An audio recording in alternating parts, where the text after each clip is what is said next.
Assalamualaikum warahmatullahi wabarakatuh.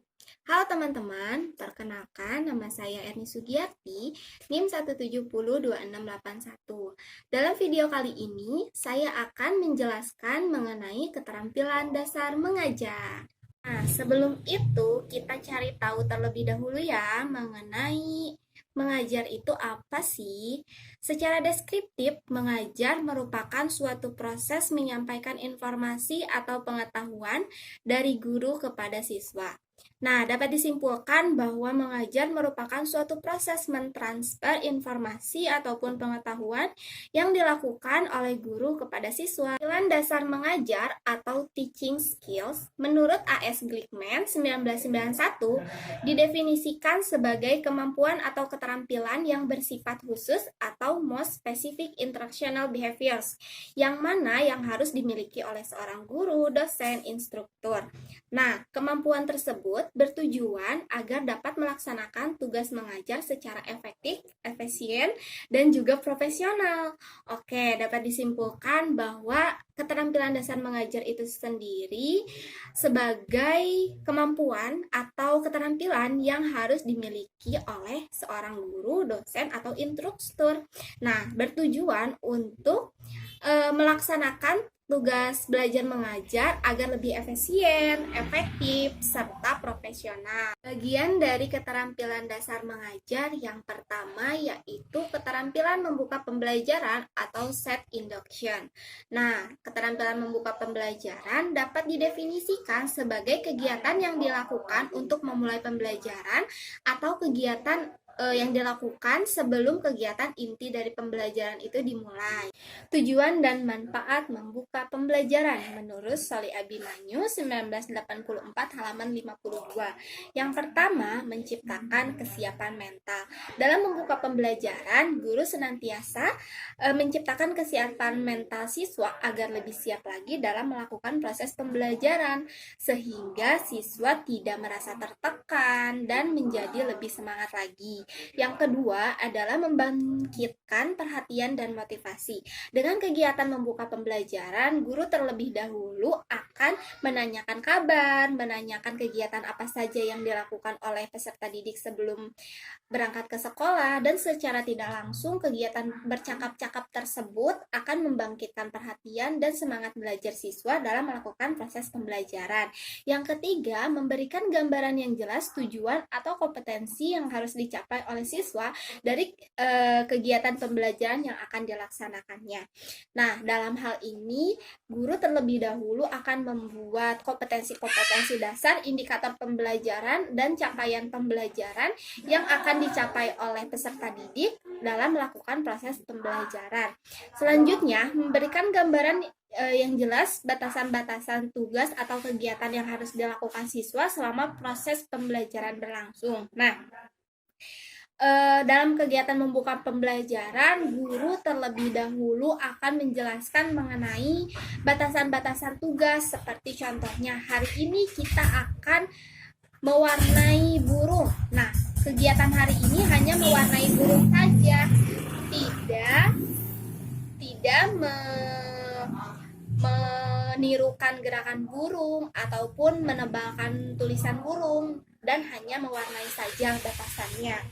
Dan yang terakhir, ada memberikan gambaran yang jelas pengalaman atau kegiatan-kegiatan pembelajaran yang harus dilakukan siswa untuk mencapai tujuan atau kompetensi yang diharapkan. Nah, seperti contohnya dalam kegiatan merancang indikator pembelajaran, guru secara tidak langsung merancang kegiatan pembelajaran yang tentunya memperhatikan indikator-indikator capaian pembelajaran yang akan dicapai oleh peserta didik itu sendiri. Keterampilan menjelaskan. Keterampilan menjelaskan dapat didefinisikan sebagai penyajian informasi secara lisan yang diorganisir dengan sistematis untuk menunjukkan adanya hubungan antara satu pesan dengan pesan yang lainnya, sehingga tercapailah pencapaian suatu pemahaman yang diinginkan. Nah, seorang guru harus dapat menjelaskan berbagai hal kepada peserta didiknya. Penjelasan yang disampaikan harus harus sesuai dengan tingkat kemampuan berpikir peserta didik. Misalnya, jika peserta didiknya adalah anak usia TK 4-5 tahun, maka dia harus menjelaskan konsep tersebut secara konkret dan nyata. Dalam keterampilan menjelaskan terdapat komponen-komponen. Yang pertama ada komponen merencanakan penjelasan. Nah, yang pertama isi pesan atau tema. Sesuai dengan pembelajaran di PAUD bahwa setiap harinya terdapat tema-tema pembelajaran yang nantinya akan dipelajari atau dilaksanakan setiap harinya oleh peserta didik dan juga guru. Yang selanjutnya ada isi pesan yang dipilih dan disusun harus dijelaskan secara sistematis disertai dengan contoh-contohnya. Seperti contohnya hari ini melakukan pembelajaran dengan tema binatang. Nah, hari ini pula guru harus bisa membawa media pembelajaran yang sesuai dengan karakteristik pembelajaran anak usia dini, yaitu pembelajaran yang konkret. Anak harus senantiasa bisa belajar dengan konkret atau dengan nyata tanpa dibayang-bayang. Misalnya guru membawa media gambar ataupun video ataupun bisa mengajak langsung peserta didik ke kebun binatang. Nah, selanjutnya ada penerima pesan harus dipertimbangkan karakteristiknya. Nah, karena karakteristik di sini adalah anak usia dini, guru juga harus bisa mempertimbangkan pembelajaran apa sih yang sekiranya cocok untuk diterapkan di anak usia dini. Yang tentunya berpedoman kepada Permendikbud 146 yang ada indikator dan kompetensi dasar sesuai dengan capaian usianya. Selanjutnya, komponen menyajikan penjelasan. Yang pertama ada kejelasan. Nah, dalam hal kejelasan, guru juga harus bisa mengatur nada suara yang jelas dan harus bisa menjelaskan penjelasan setiap intonasinya kepada anak usia dini. Selanjutnya, kejelasan atau keterampilan yang erat kaitannya dengan penggunaan bahasa lisan. Nah, bahasa lisan di sini yaitu guru harus bisa memahami penjelasan yang berkaitan erat dengan usia, jenis kelamin, kemampuan, latar belakang sosial, dan lingkungan belajar. Guru juga harus bisa memahami mengenai karakteristik seperti apa sih setiap anaknya itu.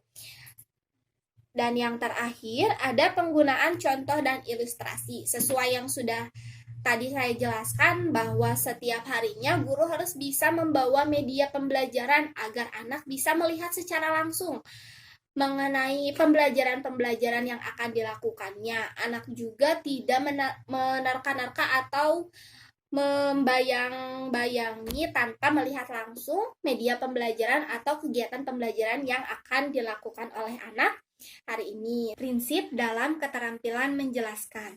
Yang pertama, penjelasan harus menarik perhatian. Seperti contohnya guru bisa mengekspresikan penjelasan mengenai bahasa-bahasa yang ekspresif dengan mimik wajah yang di setting sedemikian rupa agar bisa menarik perhatian murid atau bisa menggunakan media pembelajaran agar anak-anak atau peserta didik bisa lebih menarik dan sesuai dengan materi standar dan kompetensi dasar. Nah, dalam hal ini guru harus memperhatikan standar pencapaian setiap peserta didik sesuai dengan usianya dalam Permendikbud 146. Nah, yang kedua, penjelasan dapat diberikan untuk menjawab pertanyaan peserta didik atau menjelaskan materi standar yang sudah direncanakan untuk membentuk kompetensi dasar dan mencapai tujuan pembelajaran.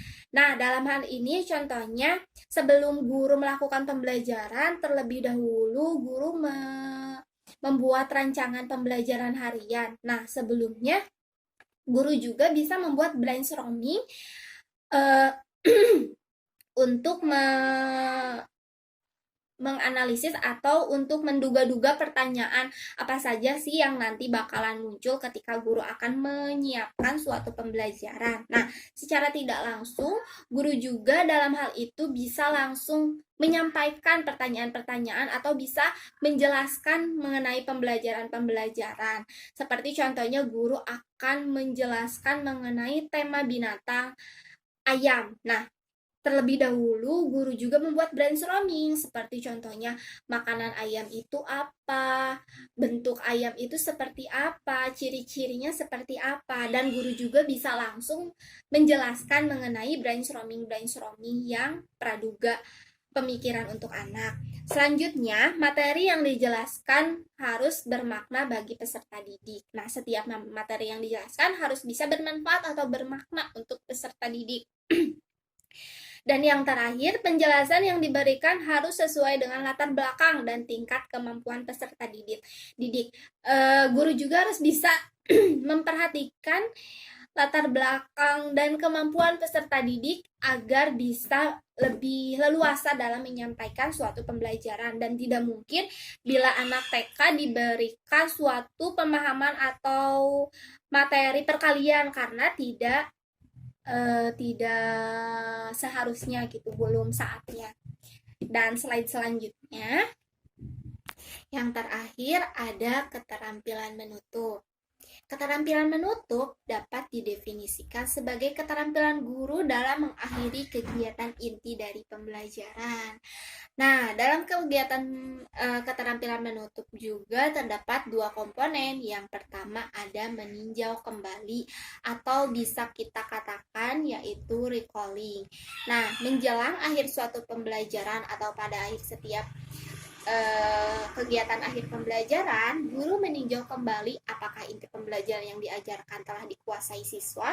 Nah, pada saat saya observasi pernah mengalami keadaan di mana guru mengetes atau memberikan sebuah pertanyaan kepada siswa. Pada saat siswa akan pulang, ketika siswa yang bisa menjawab duluan, dia bisa pulang terlebih dahulu.